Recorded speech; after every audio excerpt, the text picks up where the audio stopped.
ஜார்க்கண்ட் மாநிலம் ராஞ்சியில் உள்ள இஸ்லாம் நகர் பகுதியில் ISIS பயங்கரவாதி என சந்தேகிக்கப்படும் அசார் டேனிஷ் என்ற நபர் கைது செய்யப்பட்டிருக்கிறார். கூடுதல் விவரங்களை செய்தியாளர் ரமேஷ் வழங்க கேட்போம். ரமேஷ், வணக்கம். இந்த கைது நடவடிக்கை குறித்த விவரங்களை பதிவு பண்ணலாம். ரமேஷ்,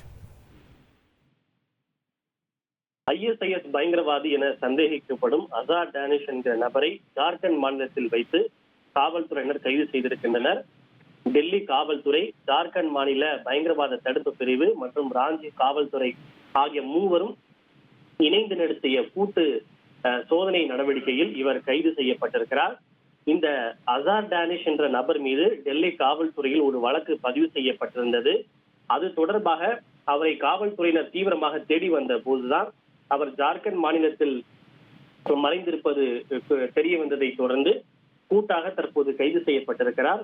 அவரிடம் காவல்துறையினர் தொடர்ந்து விசாரணை மேற்கொண்டு வருகின்றனர். இது தவிர டெல்லியில் மேலும் ஒரு பயங்கரவாதி என்று சந்தேகிக்கப்படும் நபரை டெல்லி காவல்துறையினர் மற்றும் மத்திய விசாரணை அமைப்புகள் கைது செய்திருக்கின்றன.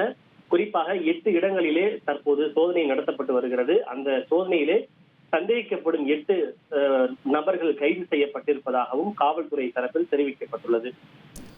விவரங்களுக்கு நன்றி ரமேஷ்குமார். அதிமுக்கிய விவரங்களை அனைவருக்கும் புரிய வைக்கும் பாட்காஸ்ட். தவிர்க்க முடியாத முதல் மக்கள் வளைகுடா நாடுகள் பிரான்சிஸுக்கு சம்பவங்களை தேடி களத்திற்கே உங்களை அழைத்து செல்லும் ஸ்பாட்லைட். அங்க இருக்கக்கூடிய கள விவரங்கள் என்ன? அமலாக்கத்துறை கடந்த 5 வருஷமாவே சார் எனக்கு ரொம்ப பிடிக்கும் அவர் வர்றதுக்காக. எங்களுடைய நியாயமான கோரிக்கை. Even at the cost of stopping. பார்வையாளர்களையும் செய்திக்குள் பங்கெடுக்க செய்யும் மக்கள் குரல். 50 ரூபாய் எங்களுக்கு தண்ணிக்கு ஒரு தீர்வே இல்லங்க. 10 வருஷமா எங்களுக்கு சரியான ஒரு விடிவு கிடைக்கவில்லை. 60,000 ஏக்கருக்கு தான் கேட்கிறோம், பிச்சை கேட்கறாங்க. புத்தம் புதிதாக வித்தியாசமாக ஹெலிகாப்டர்களின் உதவி என்ன படிக்கலான்றதுல பேரண்ட்ஸும் என்கரேஜ் பண்ணணும், ஸ்டூடெண்ட்ஸும் தேர்வு செஞ்சு.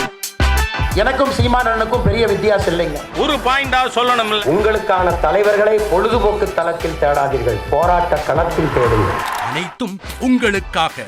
எப்போதும் இணைந்திருங்கள் தந்தி டிவியுடன்.